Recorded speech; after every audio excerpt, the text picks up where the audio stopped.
The air in the hayloft was thick with the dusty tang of alfalfa, clinging to Martha Hensley's flannel shirt as she climbed the creaky ladder.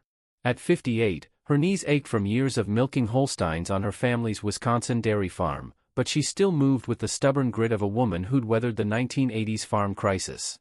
The loft, piled high with bales, was a relic of better days, days when her brother, Tommy, would pitch hay beside her, whistling Johnny Cash tunes. Tommy, gone these past 15 years, vanished one humid July night in 1990 without a trace. The sheriff called it a runaway case. Martha never bought it. She'd come up here to clear out old tack, hoping to sell some at the county fair. The Hensley farm, 200 acres of rolling pasture and crumbling barns, was bleeding money. Agribusiness giants like Carver Co-op were squeezing small dairies dry, and Martha's herd of 40 cows barely covered the feed bill. As she shoved a bale aside, something thudded to the floor, a small, leather-bound ledger, its pages yellowed and edges chewed by mice. She knelt, brushing off the cover.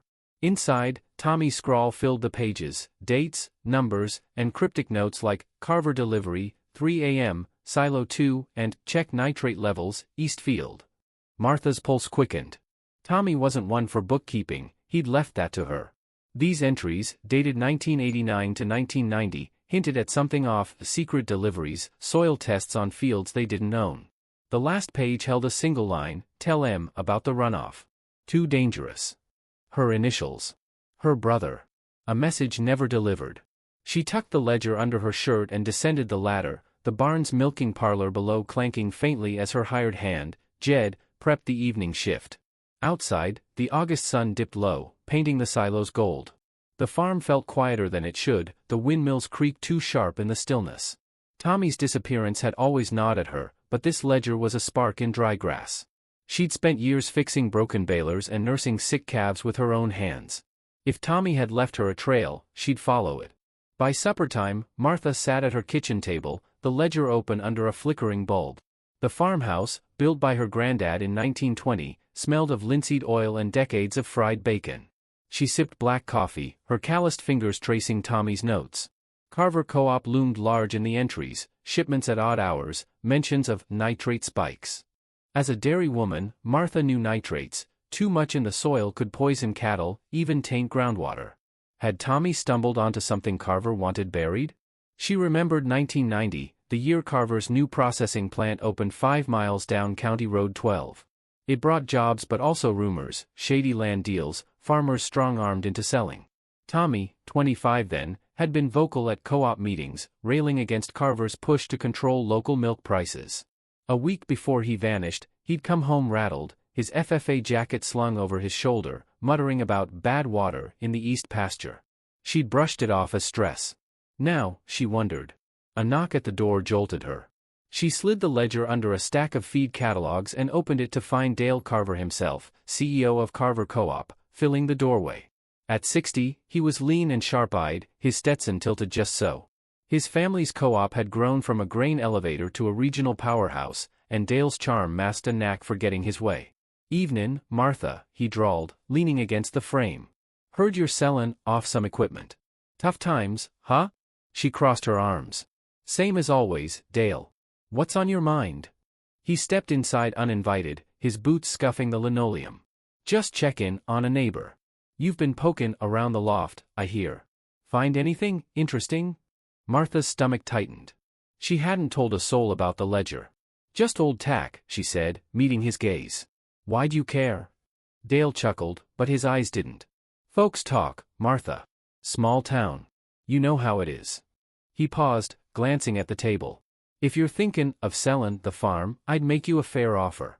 Save you the trouble." "I ain't sellin'," she said flatly. "This land's Hensley land." He nodded, slow and deliberate. "Suit yourself. But times change. Be careful diggin' up the past. Some things are better left." He tipped his hat and left, the screen door slapping shut.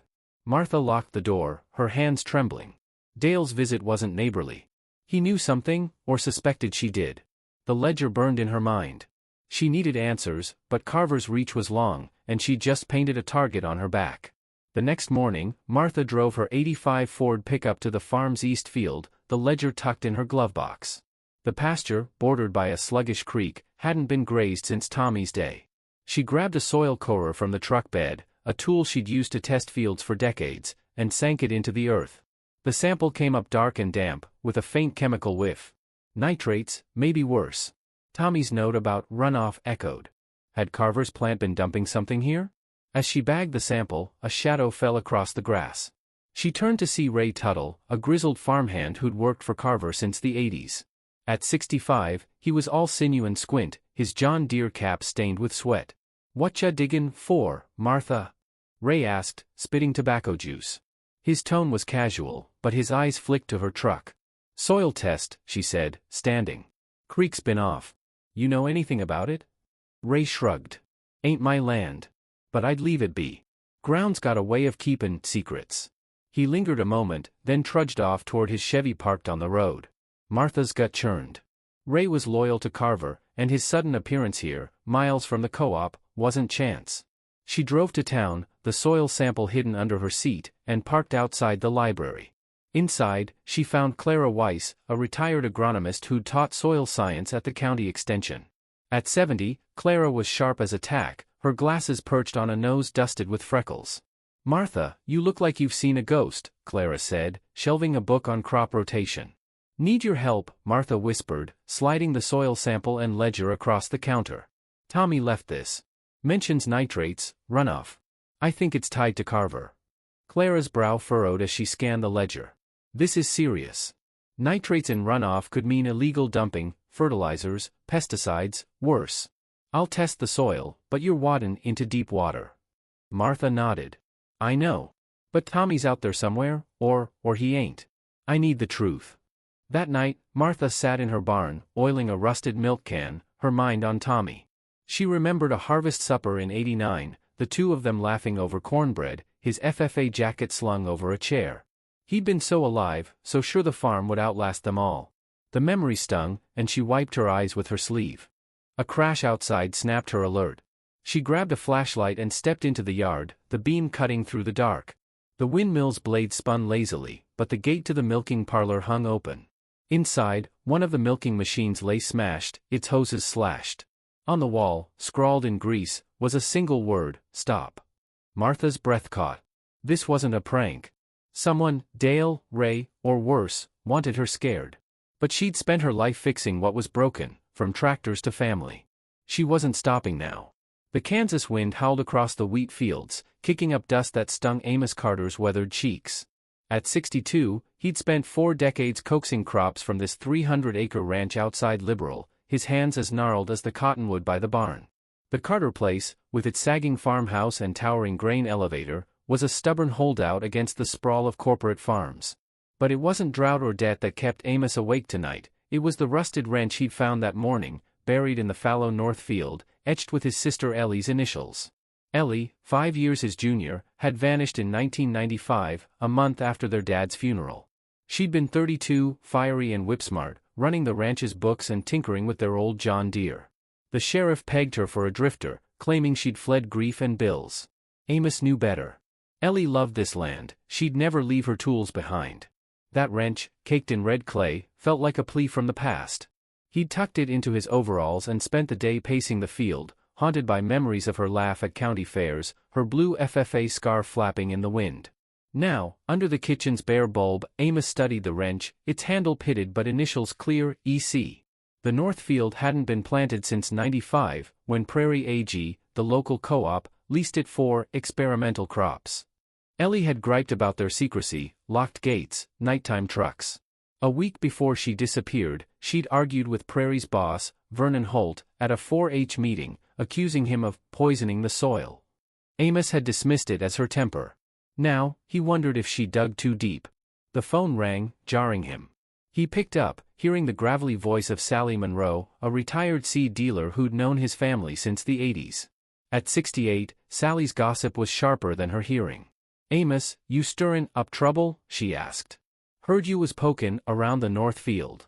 He gripped the receiver. "Who's talkin', Sally? Folks notice things. That field's got bad blood. Let it lie." Amos hung up, his jaw tight. News traveled fast in Liberal, but Sally's call felt like a warning. Prairie AG, run by Vernon, a slick 60-year-old with a knack for land deals, had bought up half the county's farms. If Ellie had crossed him, that wrench might be more than a memento, it might be a clue. By dawn, Amos was at the north field, the air heavy with the loamy scent of earth. The grain elevator loomed nearby, its corrugated sides flecked with rust. He carried a soil probe, a tool he'd used to check wheat fields for decades, and sank it into the clay where he'd found the wrench. The sample came up reddish, with an acrid tang, odd for fallow land. He bagged it, his mind on Ellie's rants about Prairie's chemical trials.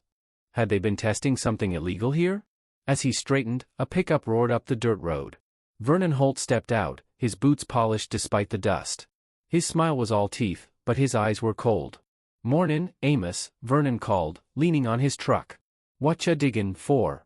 Treasure?" Amos kept his voice steady. "Just checkin' my land. Found something of Ellie's out here. Got me thinkin', duh." Vernon's smile faltered. "Ellie? That's old news. She lit out, didn't she? No sense chasin' ghosts." "Maybe," Amos said, patting the soil bag in his pocket. "But this field's got stories. I aim to hear them." Vernon's gaze hardened. "Careful, Amos. Diggin' up dirt can get you buried." He climbed back into his truck and peeled off, leaving a cloud of dust. Amos's heart pounded. Vernon's threat wasn't idle. Prairie AG had muscle, local boys on payroll, loyal to a fault. But Amos had spent years wrestling harvesters and drought. He wasn't backing down. In town, Amos parked outside the library, the soil sample and wrench in a feed sack. Inside, he found Dr. Lyle Grayson, a retired soil scientist who'd consulted for the co-op in the 90s. At 73, Lyle was stooped but sharp, his desk cluttered with agronomy journals. "Amos, you look like a man with a burr in his boot," Lyle said, adjusting his bifocals. Amos set the sack down. "Found this wrench in the north field. Ellie's. Soil's off, too. Smells like chemicals. She was riled about Prairie's trials before she went missing. You know anything?" Lyle frowned, turning the wrench over. This field was leased to Prairie in '95. They claimed it was for drought-resistant wheat, but there were rumors. Unapproved pesticides, maybe worse. I warned Vernon about runoff risks, but he shut me down. He sniffed the soil sample, grimacing. "This ain't natural. I'll run tests, but if Prairie was dumping, it's bad news." Amos nodded, his gut churning. Ellie knew something. "That's why she's gone." "Be careful," Lyle said. "Vernon's got eyes everywhere." That afternoon, Amos climbed the grain elevator's ladder, the wrench heavy in his pocket. Ellie had loved tinkering up here, oiling the auger, watching wheat pour like gold. If she'd hidden something, this was the place. The platform smelled of grain dust and grease, the wind whistling through cracked panels. He pried open a rusted access hatch, shining his flashlight inside. Tucked in the corner was a small tin box, sealed with duct tape. His hands shook as he opened it. Inside lay a notebook, Ellie's handwriting scrawled across the pages. Prairie AG, Northfield, June '95. Soil tests show DDT traces. Illegal. Vernon knows. Amos's breath caught. DDT, banned since the '70s, was poison, linked to cancer, groundwater taint. If Prairie had used it, Ellie's discovery would have threatened their empire. He slipped the notebook into his jacket, but a creak below stopped him cold. He peered over the edge. A shadow moved in the elevator's base, near the auger controls. He descended quietly, heart hammering. At the bottom, he found Cal Weaver, a burly farmhand who worked for Vernon. Cal, 40 and mean as a rattler, held a crowbar, his grin feral. "Nosy old man," Cal said. "Vernon said you'd be trouble." Amos gripped the wrench in his pocket. "What's Prairie hidin', Cal? What did you do to Ellie?" Cal laughed, stepping closer.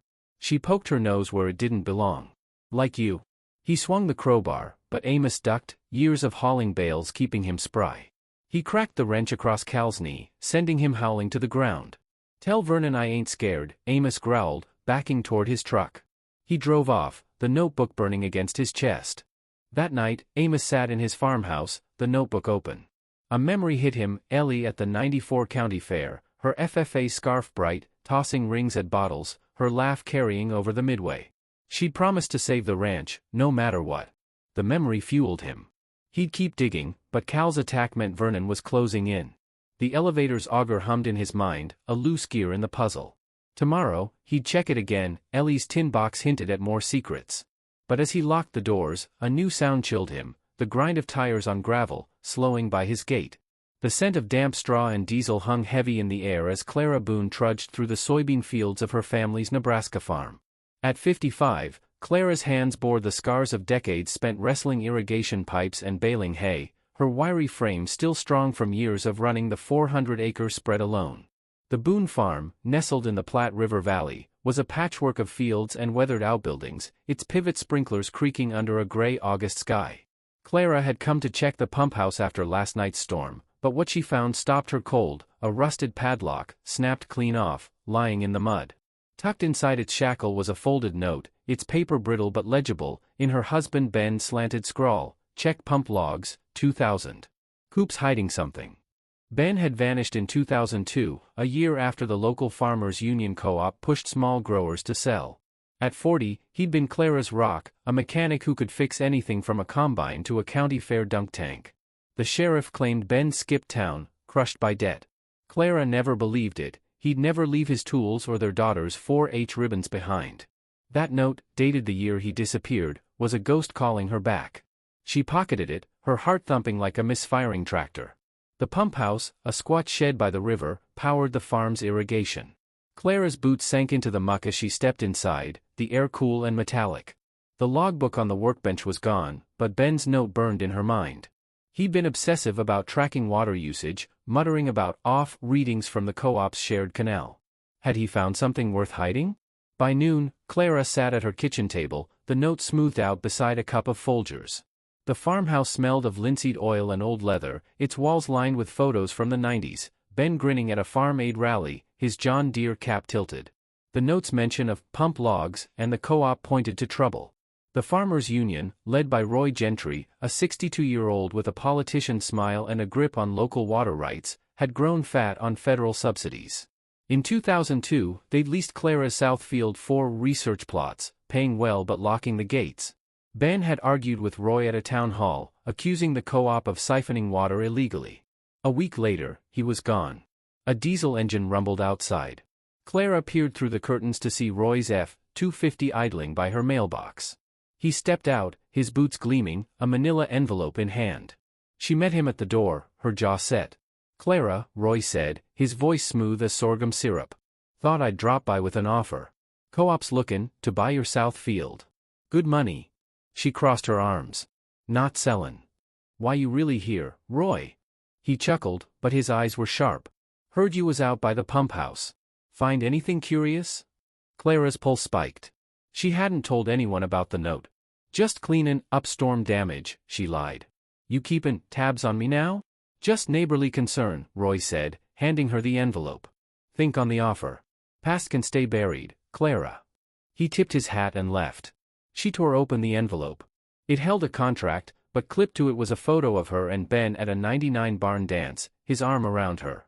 A warning, plain as day. Roy knew something, and he wanted her quiet.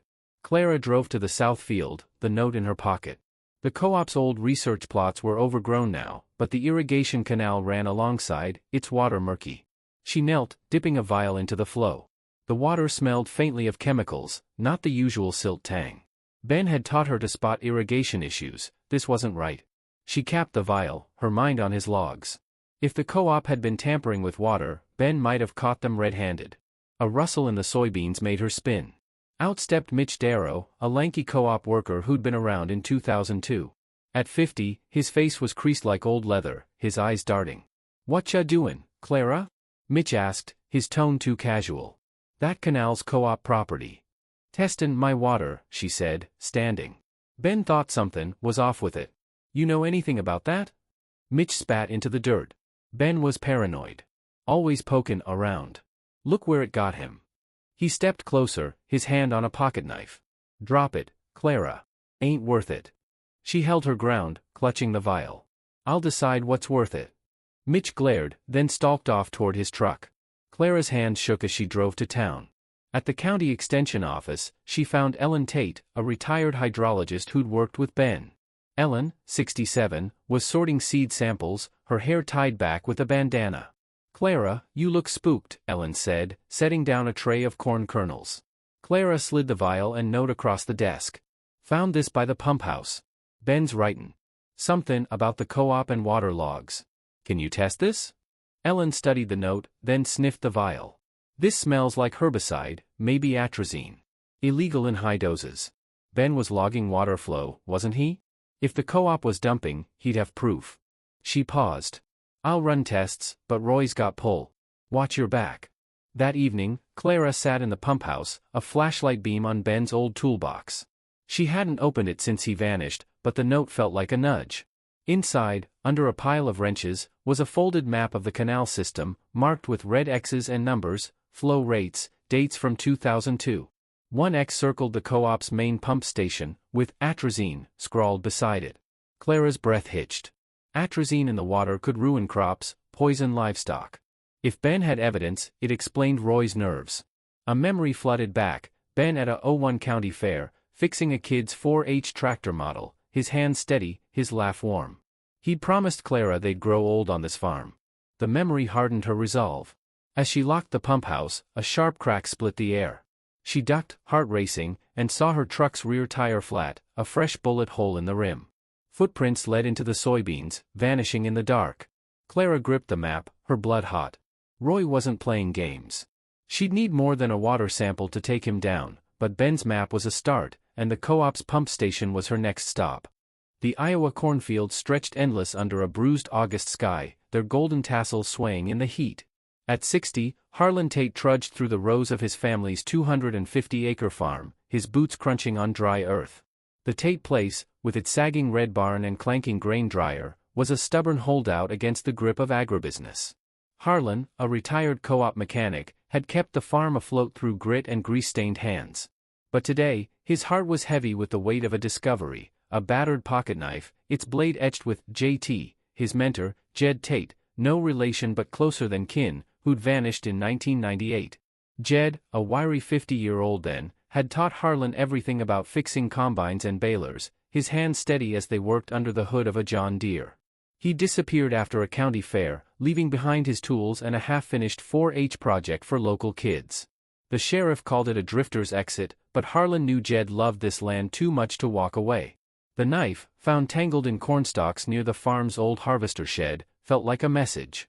Harlan slipped it into his overalls, the blade's weight pulling him back to Jed's last days, when he'd ranted about shady deals at Horizon Co-op. In the farmhouse kitchen, Harlan sat under a flickering bulb, the knife on the table beside a mug of Maxwell House. The room smelled of linseed oil and decades of fried cornbread. Jed's knife gleamed, its handle worn smooth. Harlan remembered 1998, when Horizon, led by Curtis Blaine, a slick 58-year-old with a knack for land grabs, had pushed farmers to sign exclusive contracts. Jed had balked, warning Harlan about fudged yields and strange deliveries to the co-op's grain dryer. A week before he vanished, Jed had shown Harlan a ledger page, rows of numbers, marked Horizon, non-GMO fraud. Harlan had brushed it off as Jed's mistrust of suits. Now, the knife suggested Jed had been onto something. A sharp rap at the door broke his thoughts. Harlan opened it to find Curtis Blaine, his BOLO tie glinting, his smile too wide for comfort. "Evenin', Harlan," Curtis said, stepping inside uninvited. "Heard you're pokin' around the old shed. Plannin' to sell?" Harlan's jaw tightened. "Ain't sellin'. Just cleanin' up. Why's that your business?" Curtis leaned against the counter, his eyes scanning the knife. "Small town, Harlan. Word gets around. You find anything sentimental out there?" Harlan's gut twisted.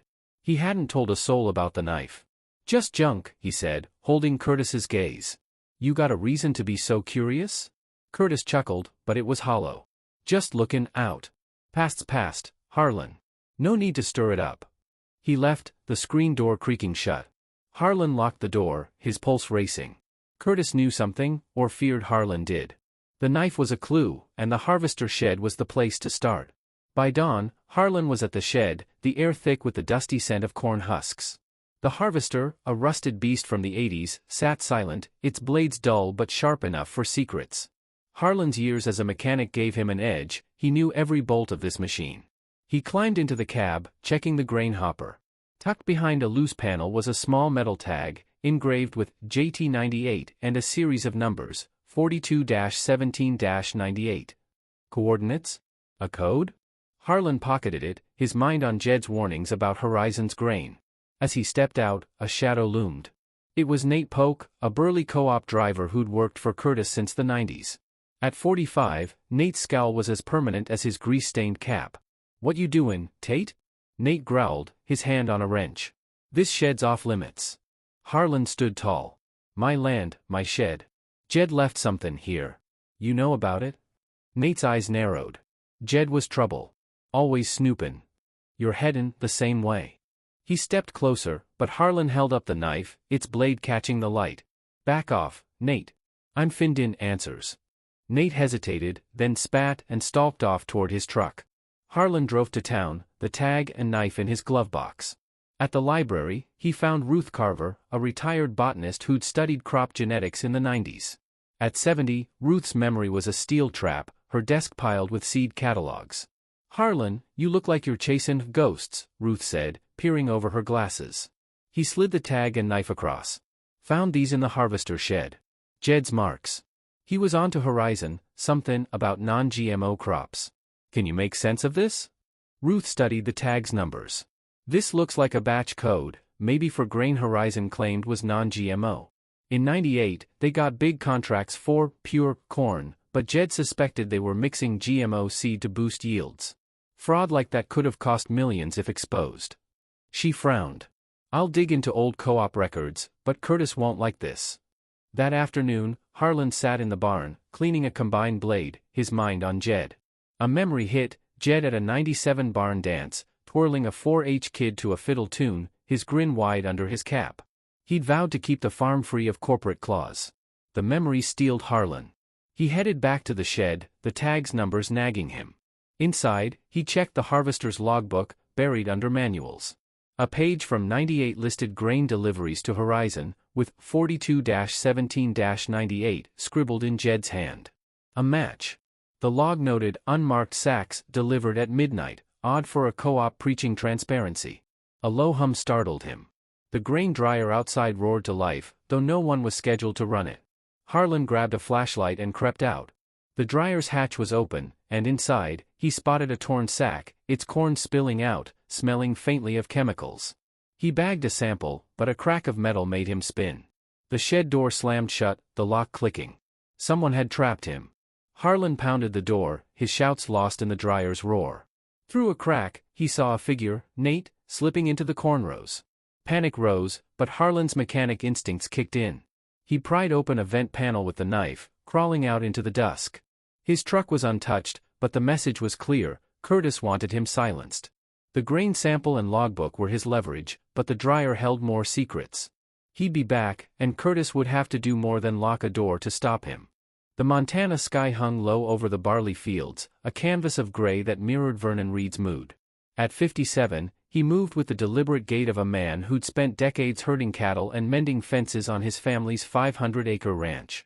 The Reed spread, tucked in the Gallatin Valley, was a rugged patchwork of pastures and creaking corrals, its windmill turning lazily in the August breeze. Vernon had come to repair a sagging fence along the west boundary, but what he found snagged in the barbed wire stopped him cold: a frayed leather glove, monogrammed L.R., his sister Lila's initials, faded but unmistakable. Lila had vanished in 2001, leaving a hole in the ranch and Vernon's heart. Lila, 35 then, had been the ranch's soul, a cowgirl who could rope a stray calf and charm a 4-H judge with equal ease. She'd disappeared after a livestock auction, her pickup found abandoned on County Road 7. The sheriff called it a runaway case, citing her fights with a local feedlot tycoon, Buck Harlan. Vernon never bought it. Lila's worn FFA jacket still hung in the tack room, a promise she'd return. The glove, stiff with dirt, felt like her voice reaching through time. He tucked it into his coat, his mind racing back to Lila's last weeks, when she'd raged about Buck's feedlot dumping waste into their creek. In the ranch house, Vernon sat at the oak table, the glove beside a chipped mug of black coffee. The room smelled of saddle soap and old wood, its walls lined with photos from the 90s, Lila grinning at a rodeo, her Stetson tilted. The glove's stitching was worn, but the monogram was Lila's style. Vernon recalled 2001, when Buck's operation, Harlan Feedlots, had muscled into the valley, buying up ranches cheap during the beef slump. Lila had caught Buck's trucks idling by their creek at night, and she'd confronted him at a co-op meeting, accusing him of poisoning their water. A week later, she was gone. A heavy knock rattled the door. Vernon opened it to find Buck Harlan, 63, his frame filling the doorway, his silver belt buckle gleaming. Buck's feedlot empire had made him rich, but his eyes held a predator's glint. "Vernon," Buck said, his voice smooth as oiled leather. "Heard you're fixin' fences out west. Find anything worth keepin'?" Vernon's grip tightened on the doorframe. "Just wire and rust. Why you a skin?" Buck stepped closer, his boots scuffing the porch. "Folks talk. You know how it is. If you're thinkin' of sellin' the ranch, I'd pay top dollar. Save you diggin' up old troubles." "I ain't sellin'," Vernon said, his voice low. "And I don't scare easy." Buck's smile didn't reach his eyes. "Suit yourself. But some things are better left in the dirt." He turned and strode to his Dodge, the engine roaring as he peeled out. Vernon locked the door, his pulse hammering. Buck's visit was no coincidence. The glove was a spark, and Vernon aimed to fan it into flame. At dawn, Vernon rode his mare, Daisy, to the west fence line, the glove in his saddlebag. The creek ran sluggish, its banks littered with dead grass. He dismounted, grabbing a water sampler, a tool he'd used to test pasture streams for years. The water was cloudy, with a sharp, chemical bite. Lila's warnings about Buck's dumping echoed. He filled a vial, his mind on her notes, scribbled on feed sacks, about toxins in the water. Had she found proof? A rustle in the sagebrush made him turn. Out stepped Cole Trainer, a lean feedlot hand who'd worked for Buck since the 90s. At 48, Cole's face was hard, his eyes darting like a spooked steer. "What you doin', Reed?" Cole asked, his hand on a coiled rope. "This creek's feedlot territory." "My land, my water," Vernon said, capping the vial. "Lila thought Buck was dumpin' somethin' here. You know about that?" Cole spat into the dirt. "Lila was noisy. Got her in trouble. You're headin' the same way." He stepped forward, but Vernon drew his pocketknife, its blade glinting. "Back off, Cole. I'm finned in what Lila knew." Cole glared, then slunk back toward his ATV. Vernon rode to town, the vial and glove in his bag. At the county co-op office, he found Dr. Alma Voss, a retired veterinarian who'd treated his herd in the 90s. At 69, Alma's hands were steady, her desk cluttered with livestock journals. "Vernon, you look like you've got a burr under your saddle," Alma said, adjusting her glasses. He set the glove and vial down. "Found this by the west fence. Lila's. Water's off, too, smells like poison. She was after Buck's feedlot before she went missin'. Can you test this?" Alma sniffed the vial, her brow furrowing. "Could be antibiotics, illegal in runoff. Lila mentioned feedlot waste to me once, said she'd sampled the creek. If Buck was dumping, it'd taint your herd, maybe worse." She paused. "I'll run tests, but Buck's got pull. Watch yourself." That afternoon, Vernon sat in the tack room, oiling Lila's old saddle, its leather etched with her initials. A memory hit, Lila at a 2000 barn dance, twirling to a fiddle, her laugh bright as a July sun. She'd vowed to protect the ranch, no matter the cost. The memory fueled him. He headed to the creek, the glove's discovery nagging.